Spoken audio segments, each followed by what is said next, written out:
تمام تعریفیں اس خدا کے لیے ہیں کہ جو ہمارا رازق بھی ہے، ہمارا خالق، ہمارا مالک بھی ہے، ہمارا معبود بھی ہے۔ ہم سب اس کے بندے ہیں، وہ ہمارا معبود ہے۔ عزیزان محترم، ہماری زندگی میں بہت سے ایسے موقع آ جاتے ہیں کہ جب ہمیں کسی نہ کسی کی مدد کی ضرورت پڑتی ہے، لیکن پروردگار عالم کسی کی مدد کا محتاج نہیں۔ ہماری زندگی میں بہت سے ایسے مرحلے اور مسئلے آ جاتے ہیں کہ جب ہمیں اپنے کسی کام کو پایۂ تکمیل تک پہنچانے کے لیے کسی کے سہارے کی ضرورت پڑتی ہے۔ بغیر کسی کے سہارے کے ہم اپنے کام کو پایۂ تکمیل تک نہیں پہنچا سکتے، لیکن پروردگار عالم کو اپنے کسی بھی کام کو پورا کرنے کے لیے، پایۂ تکمیل تک پہنچانے کے لیے کسی کے سہارے کی ضرورت نہیں ہے۔ وہ جب چاہے، جو چاہے، جیسا چاہے کر سکتا ہے۔ اسے نہ کسی سہارے کی ضرورت ہے، نہ کسی وسیلے کی ضرورت ہے، نہ کسی کی مدد کی ضرورت ہے۔ ہم سب اس کے محتاج ہیں، وہ کسی کا محتاج نہیں ہے۔ وہ صاحب اختیار بھی ہے اور صاحب اقتدار بھی۔ صاحب اختیار ایسا کہ جو چاہے کرے، جو چاہے نہ کرے۔ صاحب اقتدار ایسا کہ اگر وہ کوئی کام کرنا چاہے تو کوئی روک نہیں سکتا، اور نہ کرنا چاہے تو کوئی زبردستی کرا نہیں سکتا۔ अज़ीज़ और मेरे दोस्तों, ये चंद लफ्ज़ें थी परवरदिगार आलम की शान में जो मैंने आप हज़रात की खिदमत में पेश की।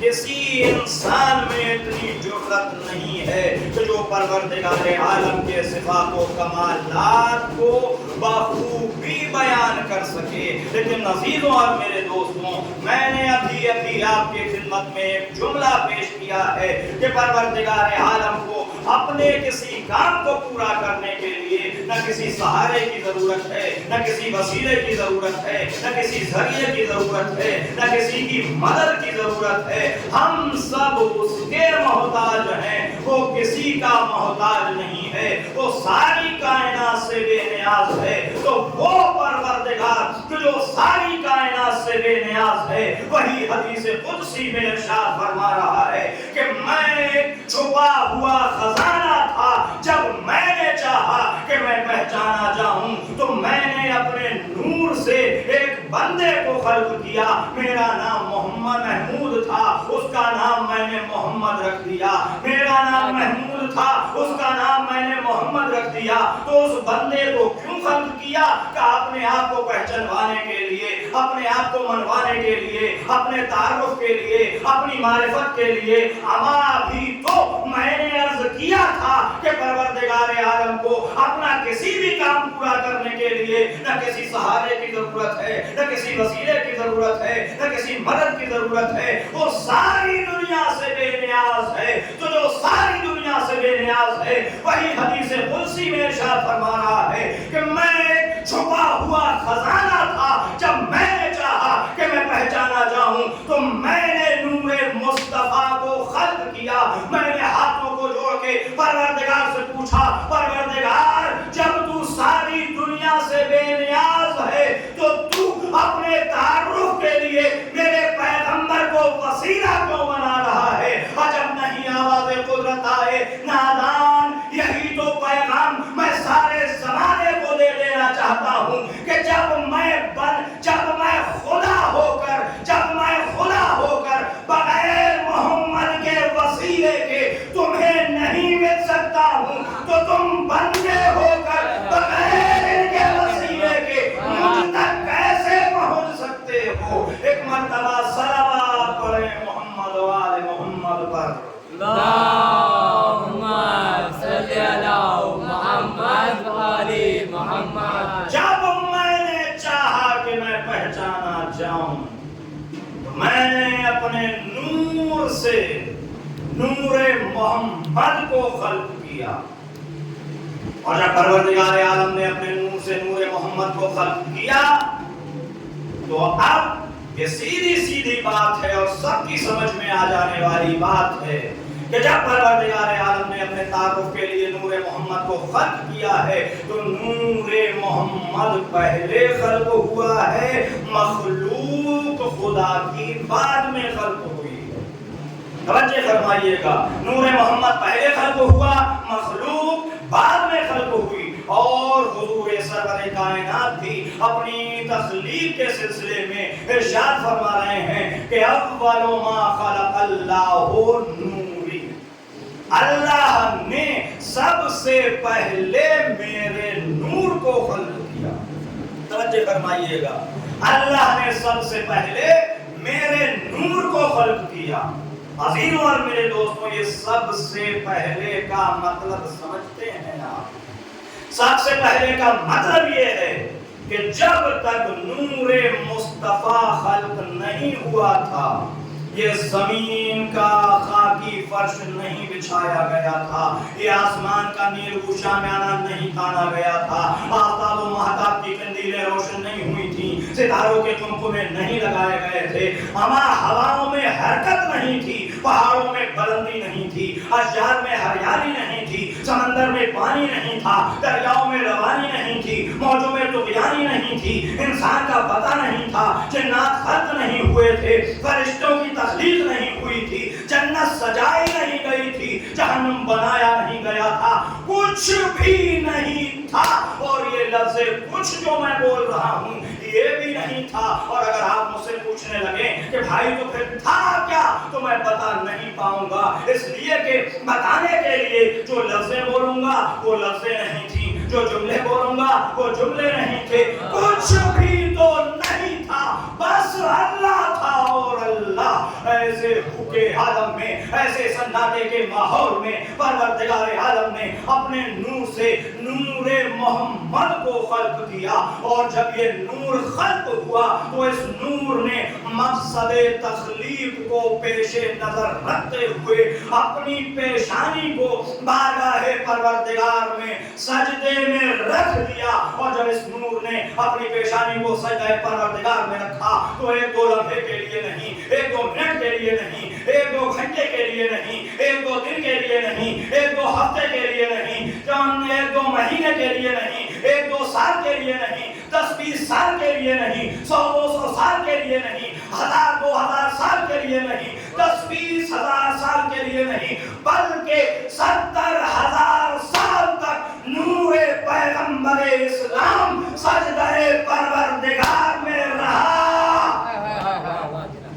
70,000 سال تک۔ عزیزوں اور میرے دوستوں، میرا پڑھنا آسان ہے، آپ کا سننا آسان ہے، لیکن ذرا تصور تو کیجئے کہ 70,000 سال تک نور پیغمبر اسلام سجدہ پروردگار میں رہا۔ کتنی محنتوں کا سامنا کرنا پڑا ہوگا، کتنی مشقتوں کا سامنا کرنا پڑا ہوگا، کتنی تکلیفات سے گزرنا پڑا ہوگا۔ 70,000 سال تک نور پیغمبر اسلام سجدہ پروردگار میں رہا، اور 70,000 سال کے بعد جب اس نور نے اپنی جبین نیاز کو با انداز بے نیازی سجدے سے سر اٹھایا تو اس نور کی پیشانی پر بے انتہا محنت و مشقت کرنے کے نتیجے میں پیشانی پر پسینے کے چند قطرے ابھر کر سامنے آ گئے۔ پروردگار عالم نے جب اپنے حبیب کی پیشانی کو دیکھا، حبیب کی پیشانی پر ابھرے ہوئے پسینے کے قطروں کو دیکھا، ان پسینے کے قطروں کے پیچھے کی محنت و مشقت کو دیکھا، اس مشقت کے پیچھے کی محبت اور سچائی کو دیکھا، تو پروردگار عالم نے ان پسینے کے قطروں کی قیمت کا اعلان کیا۔ آواز قدرت آئی، اے میرے حبیب، تو نے اپنی پیشانی کو میرے سامنے سجدے میں رکھا ہے، اور بے انتہا محنت و مشقت کے نتیجے میں تیری پیشانی پر پسینے کے چند قطرے ابھر کر سامنے آئے ہیں۔ میں ان پسینے کے قطروں کو ضائع نہیں کروں گا، میں ان پسینے کے قطروں سے نبیوں کی خلقت کروں گا۔ آدم اسی پسینے سے بنیں گے، نوح اسی پسینے سے بنیں گے، ابراہیم اسی پسینے سے بنیں گے، موسیٰ اسی پسینے سے بنیں گے، عیسیٰ اسی پسینے سے بنیں گے۔ اما 1,23,999 انبیاء رسول اسلام کی پیشانی کے پسینے کے قطروں سے بنے ہیں، پسینے کے قطروں سے بنے ہیں۔ تو اب میرا چیلنج ہے پوری دنیا کو کہ ہے کوئی مائی کا لال جو یہ کہہ سکتا ہے کہ نبیوں کی رگوں میں محمد کا پسینہ نہیں دوڑ رہا ہے؟ کہہ سکتا ہے کوئی؟ نہیں کہہ سکتا، اس لیے کہ جب پیدا ہی پسینے سے ہوئے ہیں تو کیسے کوئی انکار کر سکتا ہے؟ تو جب بات واضح ہو گئی کہ نبیوں کی رگوں میں محمد کا پسینہ خون بڑھ کر دوڑ رہا ہے، تو اب یہ میرا مختصر سا مجمع میرے اس جملے کو قیامت تک یاد رکھے گا کہ آل محمد کا مقابلہ عام انسان تو کیا معصوم نبی بھی نہیں کر سکتے، اس لیے کہ نبیوں کی رگوں میں محمد کا پسینہ دوڑ رہا ہے، آل محمد کی رگوں میں محمد کا خون دوڑ رہا ہے۔ صلوات پڑھیں محمد وآل محمد پر۔ اللہم صلی علی محمد وآل محمد۔ آگے دیگر بابا سے بلند صلوات پڑھیں محمد وآل محمد پر۔ اللہم صلی علی محمد وآل محمد۔ ہیں نبیوں کی رگوں میں محمد کا پسینہ دوڑ رہا ہے، آل محمد کی رگوں میں محمد کا خون دوڑ رہا ہے۔ اور میرے اس جملے کو بھی ذرا غور سے سماعت فرمائیں کہ ہم पैगंबर इस्लाम की जिन सिफात के, हम परवरदिगार आलम के जिन सिफात के कायल हैं, उनमें एक सिफत उसका ला शरीक होना भी है। ला शरीक होने का क्या मतलब? यानी परवरदिगार आलम का कोई शरीक नहीं, उसका कोई साथी नहीं, उसका कोई हमसर नहीं, उसके बराबर का कोई नहीं। अच्छा, मेरे नबी का नूर जब खल्क हुआ तो बना में मखलूक कुछ था ही नहीं, तो मेरे नबी का नूर भी तो ला शरीक हो गया है। जब कुछ था ही नहीं तो मेरे नबी का नूर भी तो ला शरीक हो गया, तो मेरे नबी का नूर भी तो ला शरीक हो गया। इसलिए कि शरीक होने के लिए मौजूद होना जरूरी है। जब कुछ था ही नहीं, कुछ मौजूद ही नहीं था, तो मेरे नबी का नूर भी तो ला शरीक हो गया। लेकिन अजीजों और मेरे दोस्तों, आपकी खामोशी का मतलब मैं अच्छी तरह से समझ रहा हूँ। भाई, आप सबका अकीदा है कि अल्लाह के अलावा कोई ला शरीक हो नहीं सकता, लेकिन मैं क्या करूँ, मेरी मजबूरी है। परवरदिगार आलम ने जब अपने नूर से नूरे मोहम्मद को खल्क किया तो बना में मखलूक इस दुनिया में कुछ था ही नहीं, तो हालात कंडीशन ने मेरे नबी के नूर को भी तो ला शरीक बना दिया। अब मैं कहूंगा परवरदिगार, ला शरीक होना तो सिर्फ तेरी सिफत है, तेरी शान है, लेकिन मैं क्या करूं, मजबूर हूं ये कहने के लिए, जब तूने अपने नूर से नूरे मोहम्मद को खल्क किया तो बना में मखलूक कुछ था ही नहीं, तो मेरे नबी का नूर भी तो ला शरीक हो गया। परवरदिगार, अब तू बता, अपनी शान ला शरीकियत को अपने नाम महफूज कैसे रखेगा? आवाज़ कुदरत आई, नादान घबराए वो जिसके कब्जे में कुछ न हो, परेशान वो हो जिसके इख्तियार में कुछ न हो।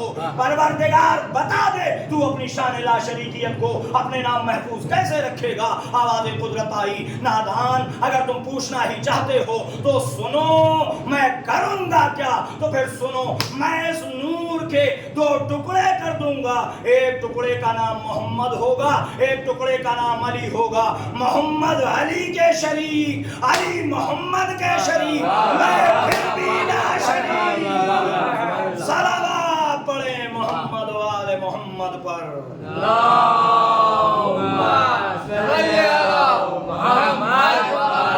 मोहम्मद अली के शरीक, अली मोहम्मद के शरीक, मैं फिर भी ला शरीक। तो परवरदिगार आलम ने अपनी शान ला शरीकियत को अपने नाम महफूज रखने के लिए इस नूर को दो हिस्सों में तकसीम कर दिया, इस नूर के दो टुकड़े कर दिए। अब बात सबकी समझ में आ जाए, लिहाजा मैं एक छोटी सी मिसाल दिए दे रहा हूँ। अजीजों और मेरे दोस्तों, मेरी तरफ देखिए और किसी तरफ न देखिएगा। देखिए, मेरे गले में जैसे ये कपड़ा पड़ा हुआ है, ये पूरा एक कपड़ा है।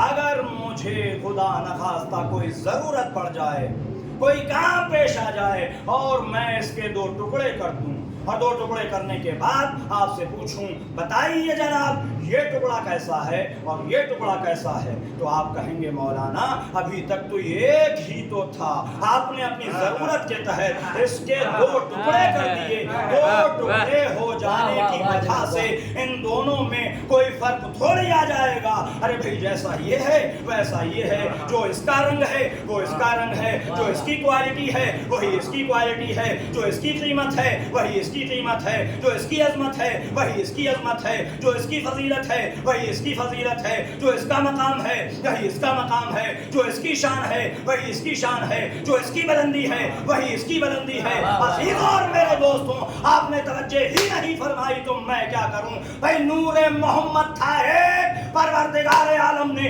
किए उसके दो टुकड़े, एक टुकड़े का नाम मोहम्मद, एक टुकड़े का नाम अली। तो अजीजों और मेरे दोस्तों, अब मुझे कहने दीजिए कि जो फजीलत मोहम्मद है वही फजीलत अली है, जो अजमत मोहम्मद है वही अजमत अली है, जो मकाम मोहम्मद है वही मकाम अली है, जो शान मोहम्मद है वही शान अली है। अजीजों और मेरे दोस्तों, ये दोनों एक दूसरे जैसे इतने हैं कि मोहम्मद कह सकते हैं अली हमारे जैसा है, अली कह सकते हैं मोहम्मद हमारे जैसा है।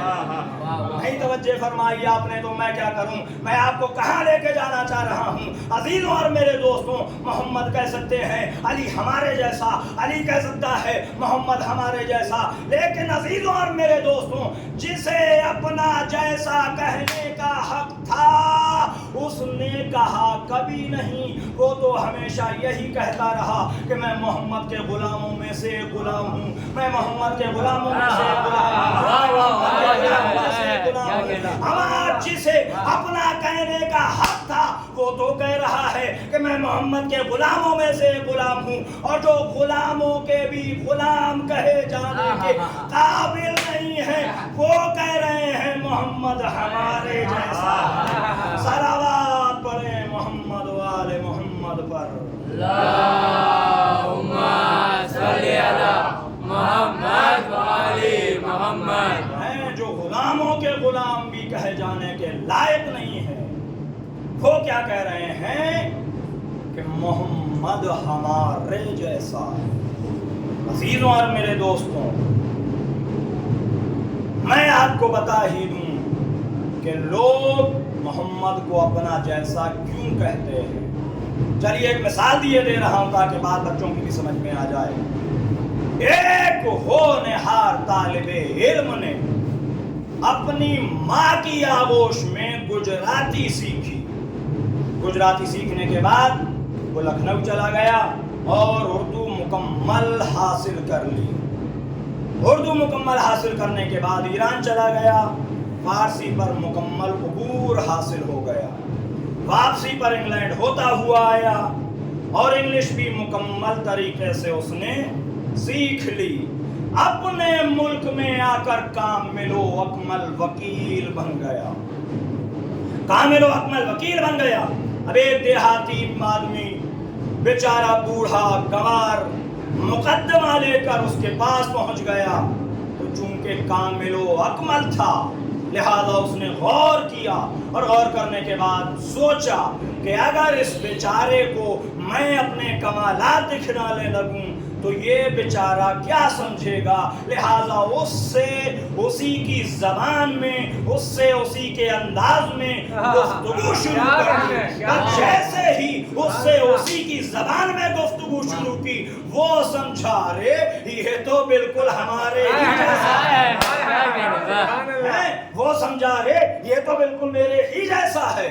ابھی کچھ ہی دیر گزری تھی کہ لکھنؤ سے 2-4 بزرگ آ گئے، ان سے پیور اردو میں گفتگو شروع کی، وہ سمجھے ارے یہ تو ہمارے ہی جیسا ہے۔ اس کے بعد ایران سے ایک پروفیسر آ گیا، اس سے فارسی میں گفتگو شروع کی، وہ سمجھا ارے یہ تو ہمارے ہی جیسا ہے۔ پھر انگریز آ گئے کچھ انگلینڈ سے، ان سے انگریزی میں گفتگو شروع کی، وہ سمجھے ارے یہ تو بالکل ہمارے ہی جیسا ہے۔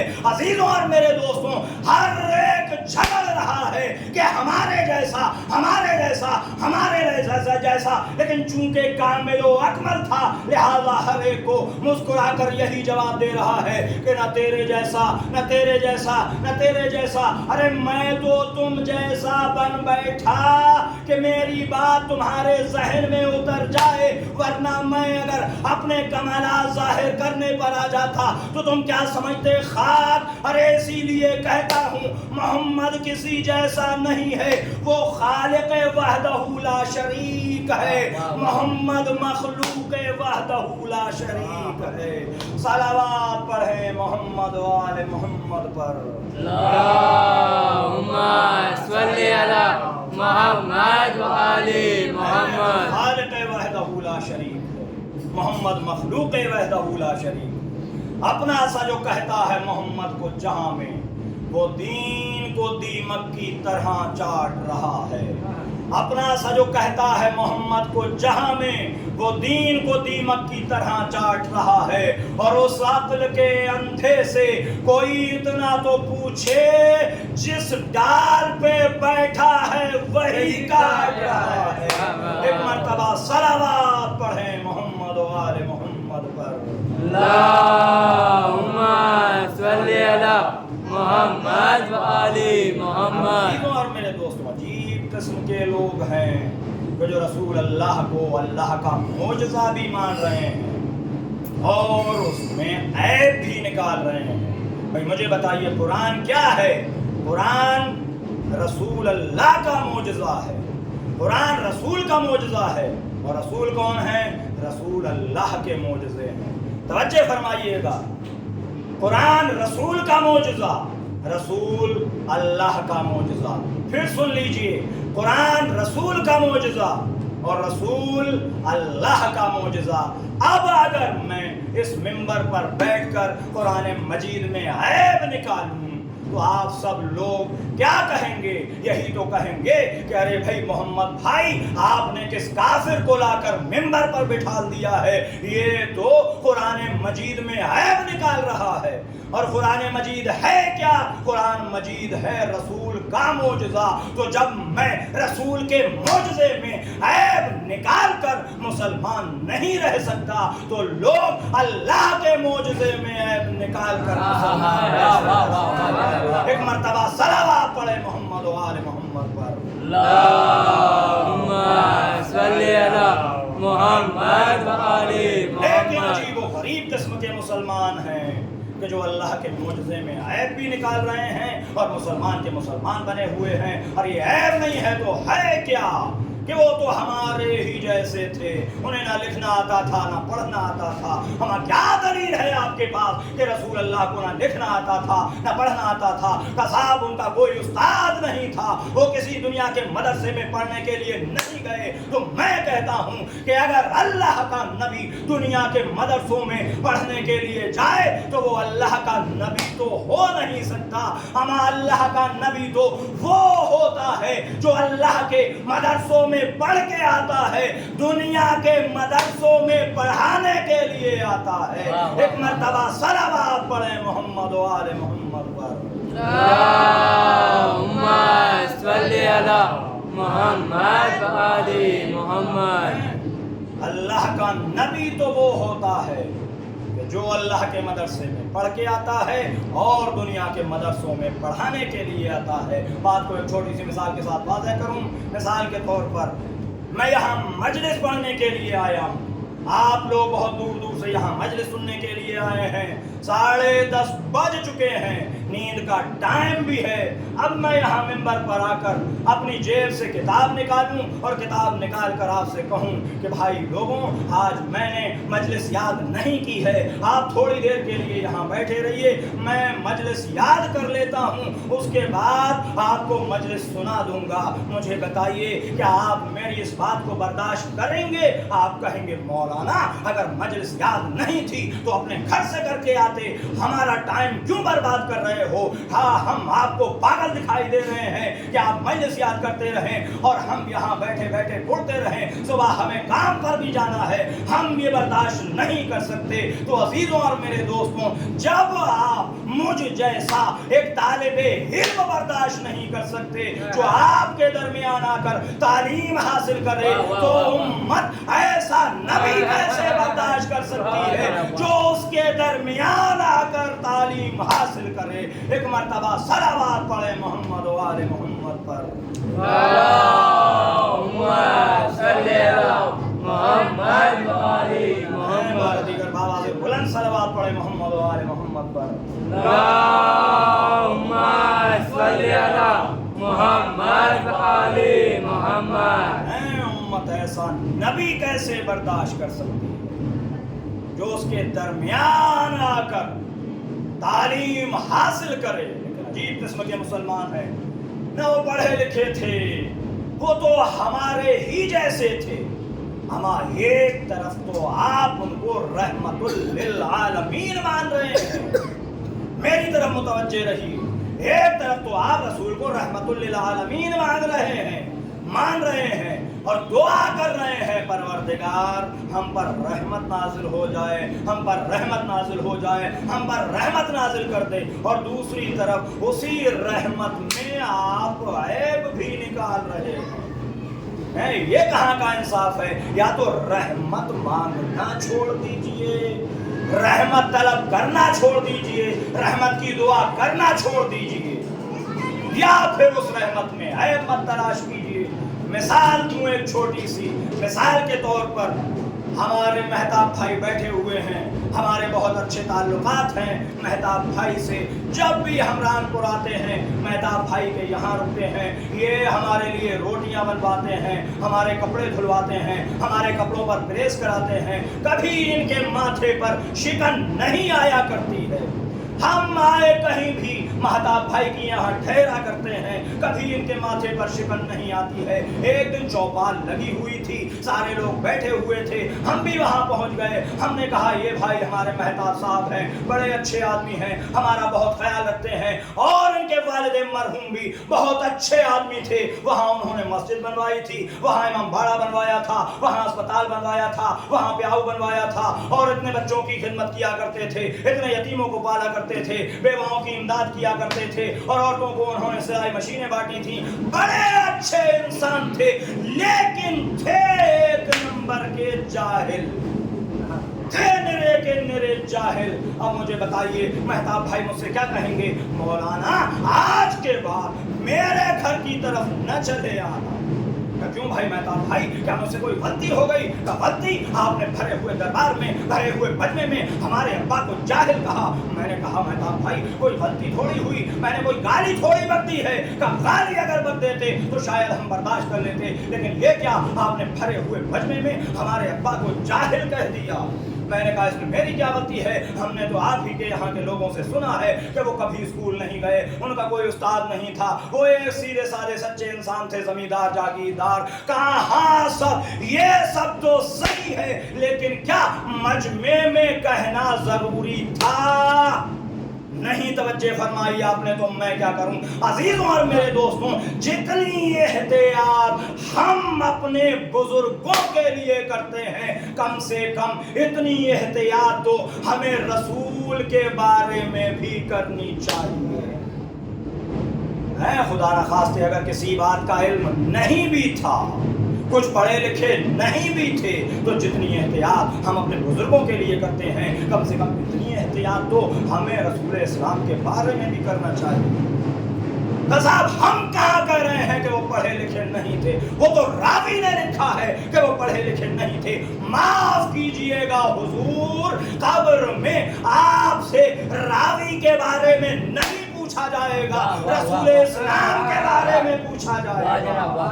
آپ سے میدان محشر میں یہ نہیں پوچھا جائے گا کہ راوی کی روایت کو مانا تھا کہ نہیں مانا تھا. آپ سے یہ پوچھا جائے گا پیغمبر اسلام کے علم کا اقرار کیا تھا کہ نہیں کیا تھا. ایک مرتبہ صلوات پڑھے محمد و آل محمد پر.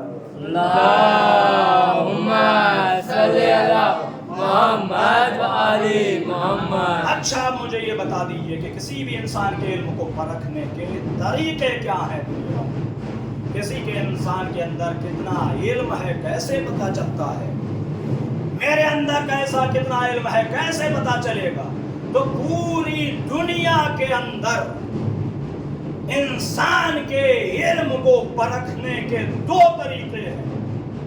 پہلا طریقہ تو یہ ہے کہ یہ دیکھو کہ اس کا استاد کون ہے, اور پھر یہ دیکھو کہ اس کا شاگرد کون ہے. توجہ فرمائیے گا, پہلے یہ دیکھو کہ اس کا استاد کون ہے, پھر یہ دیکھو کہ اس کا شاگرد کون ہے. پتہ چل جائے گا کہ اس کے اندر کتنا علم ہے. تو آئیے بہت ہی جلدی سے ہم رسول اسلام کے علم کو بھی اسی کسوٹی پر پرکھ لیتے ہیں. پہلے یہ دیکھتے ہیں کہ ان کا استاد کون تھا, پھر یہ دیکھتے ہیں کہ ان کا شاگرد کون ہے. تو عزیزوں اور میرے دوستوں, پروردگار عالم سورہ نجم میں ارشاد فرما رہا ہے کہ میرے حبیب میں نے تجھے سب کچھ پڑھا دیا ہے جو کچھ تو نہیں جانتا تھا. اے میرے حبیب میں نے تجھے سب کچھ. اچھا یہ سب کچھ کس کا ہے؟ آپ کا یا ہمارا ہے؟ نہیں عزیزوں اور میرے دوستوں, یہ سب کچھ عزتوں والے پروردگار کا ہے, عظمتوں والے پروردگار کا ہے, طاقتوں والے پروردگار کا ہے, قوتوں والے پروردگار کا ہے. تو وہ کہہ رہا ہے کہ میرے حبیب میں نے تجھے سب کچھ پڑھا دیا ہے جو تو نہیں جانتا تھا. اور اس انداز سے کہہ رہا ہے. تو مجھے بتائیے کہ استاد کون ہوا رسول اسلام کا؟ उस्ताद कौन हुआ रसूल इस्लाम का? वो इज्जतों वाला परवरदिगार, वो अज़मतों वाला परवरदिगार, वो क़ुव्वतों वाला परवरदिगार, वो ताकतों वाला परवरदिगार। तो उस्ताद की मंजिल ये है कि मेरे हबीब मैंने तुझे सब कुछ पढ़ा दिया है। और अब शागिर्द की मंजिल देखिएगा, 37 हिजरी में कूफे के मिंबर से आवाज आ रही है, सलूनी सलूनी जो दिल चाहे सलूनी सलूनी जो चाहो पूछो, जो चाहो पूछो, जो चाहो पूछो। आओ मैं तुम्हें बताऊंगा ये मरीख का मकाम क्या है, आओ मैं तुम्हें बताऊंगा ये ज़ोहरा की मंजिल क्या है, आओ मैं तुम्हें बताऊंगा ये कहकशाएं क्या हैं, आओ मैं तुम्हें बताऊंगा सूरज की गर्मी क्यों है, आओ मैं बताऊंगा कि चांद में ठंडक क्यों है, आओ मैं तुम्हें बताऊंगा कुरान का नासिख क्या है, आओ मैं तुम्हें बताऊंगा कुरान का मंसूख क्या है, कौन सी आयत मुहकम है, कौन सी आयत मुतशाबिह है, कौन सी आयत कब नाजिल हुई, कौन सी आयत क्यों नाजिल हुई, कौन सी आयत किस तरह नाजिल हुई, कौन सी आयत खुशकी में नाजिल हुई, कौन सी तरी में नाजिल हुई, कौन सी मक्के में नाजिल हुई, कौन सी मदीने में नाजिल हुई, कौन सी जमीन पर नाजिल हुई, कौन सी आसमान पर नाजिल हुई। अजीज़ों और मेरे दोस्तों, उस्ताद की मंजिल ये कि मैंने सब कुछ पढ़ा दिया है, शागिर्द की मंजिल ये कि जो चाहो पूछ लो, जो चाहो पूछ लो। अजीज़ों और मेरे दोस्तों, एक किताब छपी है 14 जिल्दों पर मुश्तमिल, नाम है सवाल अवाम के जवाब इमाम के, सवाल अवाम के जवाब इमाम के। तो अजीज़ों और मेरे दोस्तों, अब मैं चैलेंज कर रहा हूँ पूरी दुनिया के मुसलमानों को कि वो लाखों और करोड़ों और अरबों सवाल कि जो दुनिया के तमाम मज़ाहिब के उलमाओं ने मेरे मौला से किए, किसी एक सवाल के जवाब में दुनिया मुझे ये दिखा दे कि अली ने ये कहा हो कि यार इस सवाल का जवाब मुझे नहीं आता है, मैं कल बताऊंगा। दिखाए दुनिया मुझे कोई ऐसा सवाल जिसके जवाब में मौला ने कहा हो कि मुझे नहीं आता, मैं कल बताऊं। एक यहूदी आलिम आया है मौला की खिदमत में, और आने के बाद कहा है, या अली मैं एक सवाल आपसे करना चाहता हूं, करूं? कहा कर। क्या सवाल करना चाहता है?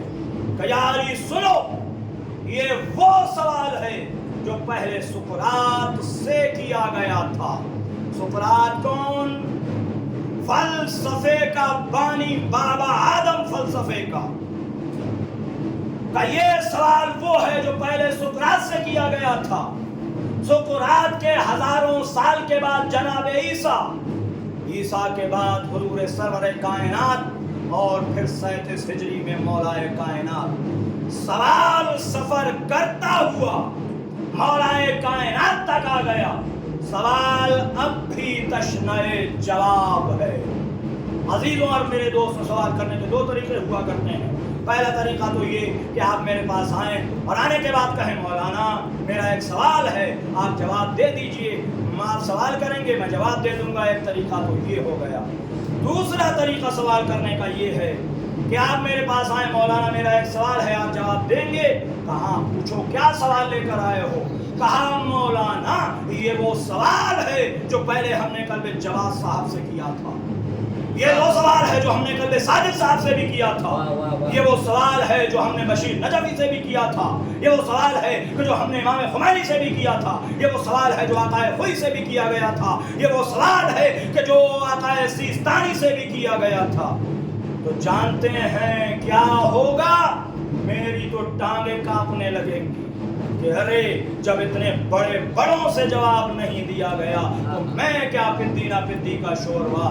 मैं तो भागने के लिए कोई पतली सी गली तलाश करूंगा कि कहीं कोई पतली सी गली मिल जाए और मैं यहाँ से निकल जाऊं। और इस्लाम में हुआ भी यही है कि जब सवालों के जवाब नहीं आए हैं तो लोगों ने भागने के लिए रास्ते तलाश किए हैं। लेकिन नज़ीरों और मेरे दोस्तों, वो अली ही क्या जो लाजवाब हो जाए, वो अली ही क्या जो लाजवाब हो जाए। कहा क्या सवाल है? कर। बस एक मर्तबा उसने कहा, या अली सुनना चाहते हो सवाल? तो सुनो। यारी मेरा सवाल ये है कि अगर कज़ा का तीर बंदा बंदे को मारे तो बंदे को चाहिए कि बचने के लिए अल्लाह की पनाह में जाए। तवज्जो फरमाइएगा, कज़ा का तीर, या यूं समझ लीजिए कि अगर बंदा बंदे को मारे, अगर बंदा बंदे को मारे, अगर बंदा बंदे को मारे तो बंदे को चाहिए कि बचने के लिए अल्लाह की पनाह में जाए। लेकिन या अली, मेरा सवाल ये है कि अगर कभी अल्लाह बंदे को मारे तो बंदा बचने के लिए किसकी पनाह में जाए? अगर अल्लाह कभी बंदे को मारे, सवाल कौन सा है जो सुकरात से किया गया था? सुकरात के बाद जनाब ईसा, उसके बाद हुजूर सरवर कायनात, उसके बाद मौलाए कायनात की खिदमत में ये सवाल आ गया। सवाल प्रश्न जवाब है। जैसे ही उसने कहा भरा हुआ मजमा है मस्जिद में और हजारों राइटर बैठे हैं लिखने के लिए कि अली क्या जवाब देते हैं, बस जैसे ही उसने कहा कि बंदा बंदे को मारे तो बंदे को चाहिए कि बचने के लिए अल्लाह की पनाह में जाए, और अगर कभी अल्लाह बंदे को मारे तो बंदा बचने के लिए किसकी पनाह में जाए। बस इतना सुनना था। लाबहाए इमामत गौहर फिशा हुए का सुनना चाहता है तो सुन, अगर बंदा बंदे को मारे तो बंदे को चाहिए कि वो बचने के लिए अल्लाह की पनाह में जाए, और अगर कभी अल्लाह बंदे को मारे तब भी बंदे को चाहिए कि बचने के लिए अल्लाह ही की पनाह में जाए। वाह वाह वाह। तब भी बंदे को चाहिए बचने के लिए अल्लाह ही की पनाह में जाए। बस एक मर्तबा उसने कहा, या अली आपके पास कोई दलील है? क्या इसमें दलील की क्या जरूरत है? हमारे एक छोटे से बच्चे को, सामने की बात है, एक छोटे से बच्चे को उसका ताया मारे, उसका चचा मारे, उसका फूफा मारे, उसका भाई मारे, उसकी माँ मारे, उसकी ताई मारे, उसकी फुप्पी मारे, तो वो बचने के लिए अपनी माँ की पनाह में जाता है। और अगर कभी बच्चे को उसकी माँ मारती है तब भी बच्चा बचने के लिए माँ ही की पनाह में जाता है। तब भी बच्चा बचने के लिए ही माँ की पनाह में ही जाता है। बस इतना सुनना था कि एक मर्तबा यहूदी आलिम खड़ा हुआ और दौड़कर मौला के कदमों से लिपट गया, और लिपटने के बाद कहता है कि कोई नहीं, अव्वलो अव्वलीन व आखिरीन में आपसे बड़ा आलिम कोई नहीं। सारा का सारा मजमा खड़ा हो गया। मस्जिद कूफा का मिंबर हिलने लगा, आवाजें आने लगी, आपसे बड़ा आलिम कोई नहीं, आपसे बड़ा आलिम कोई नहीं, आपसे बड़ा आलिम कोई नहीं। बस एक मर्तबा मौला के कान में जैसे ही आवाज पहुंची, आपसे बड़ा आलिम कोई नहीं, मौला ने आवाज दी कि क्या कह रहे हो? मुझसे बड़ा आलिम कोई नहीं, मुझसे बड़ा आलिम मेरा आका रसूल खुदा है। मुझसे बड़ा आलिम मेरा आका रसूल खुदा है। उसने हजार बाब मुझे इल्म के वदीयत किए हैं, और उन हजार बाबों से मैंने हजार बाब खुद पैदा किए। ये मेरे सीने में जो इल्म का ठाटे मारता हुआ समंदर है, वो उसी लुआबे दहन का असर है जो 13 रजब को काबे के अंदर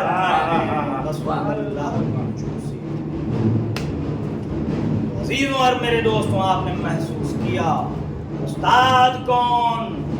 मैंने सब कुछ पढ़ा दिया है। शागिर्द कौन? जो चाहे पूछ लो, मैं जमीन से ज्यादा आसमान के रास्तों को जानता हूं। ना उसमें कोई कमी का कोई सवाल है, ना इसके इल्म में किसी नक्स का कोई तसव्वुर। अजीजों और मेरे दोस्तों, अगर दुनिया ने पहचान लिया होता रसूल इस्लाम को, तो रसूल के नवासे को करबला में घेर कर कत्ल न किया जाता। अगर लोगों को रसूल की मारिफत हो गई होती तो हुसैन को प्यासा सिभा न किया जाता। अगर लोगों ने रसूल इस्लाम को पहचान लिया होता, उनकी अजमत को जान लिया होता, तो भरे घर को घेर कर करबला में न लाया गया। عزیزوں اور میرے دوستوں، رسول کو کسی نے پہچانا ہی نہیں، سب رسول کو اپنا جیسا کہتے رہے، اپنا جیسا سمجھتے رہے، نتیجہ یہ ہوا کہ واقعہ کربلا انکار، اور امام حسین 28 رجب کو مدینے سے رخصت کر دیے گئے، مدینے سے نکال دیے۔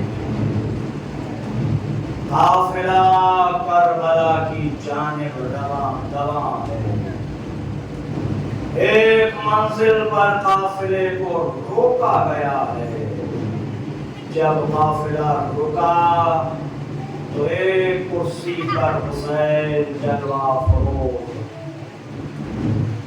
شہزادے پہلو میں صف بصف کھڑے ہوئے ہیں، عباس علمدار حکم کے منتظر ہیں، حسین کی نظر بار بار کوفے کی طرف اٹھتی ہے، ہائے ابھی کوئی مسلم کی خیریت لے کے نہیں آیا، ہائے ابھی کوئی مسلم کی خیریت لے کے نہیں آیا۔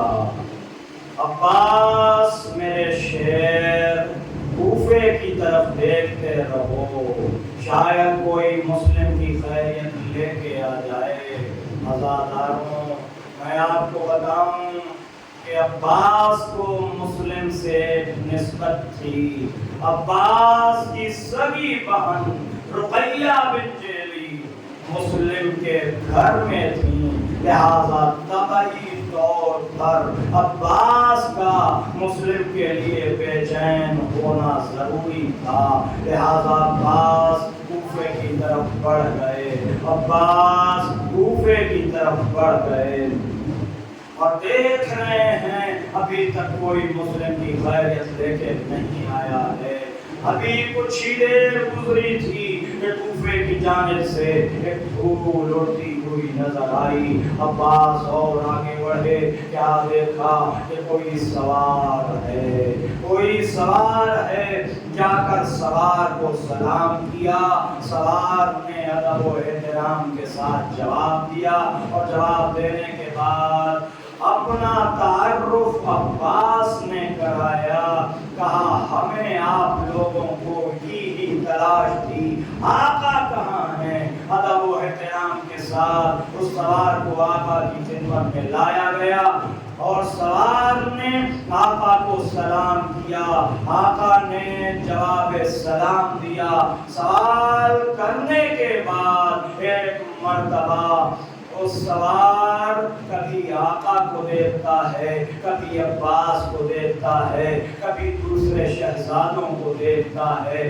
بس ایک مرتبہ حسین نے آواز دی، اے سوار بلا خوف و خطر بیان کرو، کوفہ کوئی راز نہیں ہے، اے سوار بلا خوف و خطر بیان کرو، کوفہ کوئی راز نہیں ہے۔ بس اتنا سننا تھا، سوار نے اپنا امامہ اتار کے زمین پر رکھ دیا، آواز دی آقا بس اتنا سمجھ لیجئے کہ جب میں کوفے سے چلا تھا تو بچے مسلم کے پیروں میں رسیاں باندھ کر انہیں کوفے کی گلیوں میں گھسیٹ رہے تھے، بس اتنا سننا تھا، عباس کے بھائیوں کو جلال آ گیا، شہزادے سب بکھر گئے، عباس کا ہاتھ قبضہ شمشیر پر پہنچ گیا، حسین نے آواز دی، عباس ٹھہر جاؤ،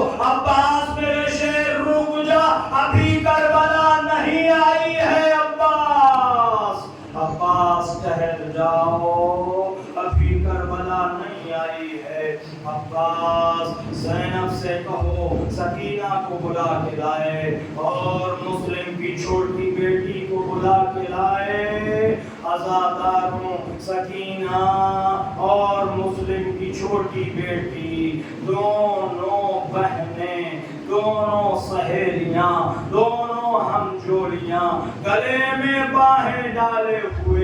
چچا کے پاس آ کے کھڑی ہو گئیں. حسین نے مسلم کی بچی کو اپنے گلے سے لگا لیا.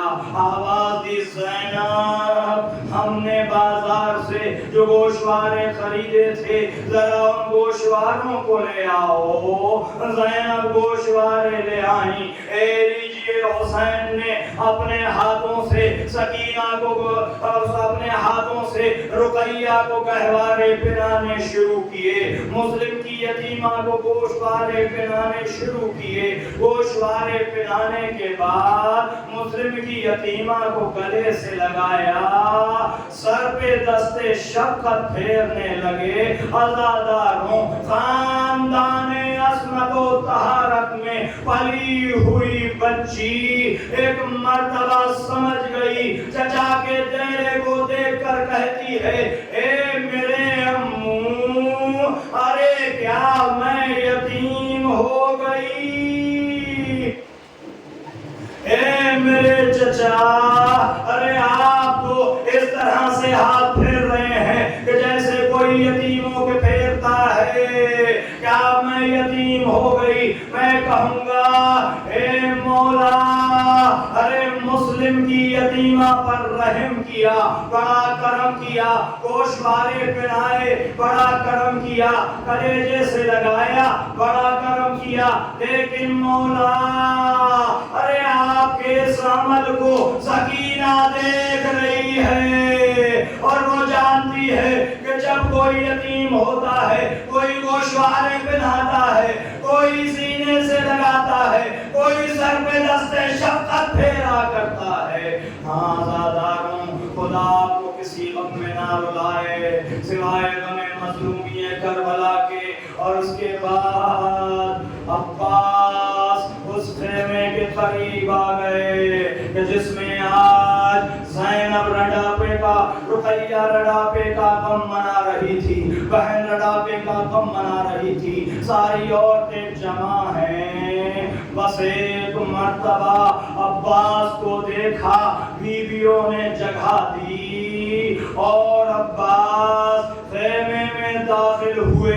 عزاداروں بڑا ناز ہوتا ہے بہنوں کو اپنے بھائیوں پر، اور جس کا عباس جیسا شیر موجود ہو. ایک مرتبہ بہن کی نظر اپنے بھائی پر پڑی، دوڑ کر گلے میں باہیں ڈال دی، آواز دی اے میرے شیر ارے تیرے ہوتے ہوئے میرا سہاگ اجڑ گیا. بس اتنا سننا تھا. عباس کا ہاتھ قبضہ شمشیر پر پہنچ گیا. ایک ہاتھ بہن کے سر پر رکھا، آواز دی بہن تیری آبرو کی قسم اگر مسلم شہید کا بدلہ نہ لیا. حسین کی آواز آئی اے میرے شیر ارے کوئی ایسی قسم نہ کھا جو حسین کے مقصد کو پامال کر دے. سیعلم الذین ظلموا الہی بحق صحیح اے رب جہاں پر جتنے پاک صدقہ اس قوم کا نام شدید سے بھرے. بچوں کو عطا کر لی اس وقت تبسم، بوڑھوں کو خلیل میں مظاہر کی نظر دے. ہم سے نبی اول والے محمد ہر ایک جان کو والی کر دے. ماؤں کو سکھا سانے فرا کا سلیفہ کرنا کو سلیفہ دعاؤں کا سلیفہ جو چادر زینب کے علاوہ ہے مولا محفوظ رکھنا سکھا. مولا تجھے عابد کی اسیری کی قسم ہے کہ جن مسیحوں کو رہائی کی خبر دے. مفلس کر اولاد دوار کی مبارش مقروض کا حرکت اور ایسے کر دے. ہم کوئی نہ دے ہم میں سوائے من شبیر کا مار رہا ہو کر دے. اللہم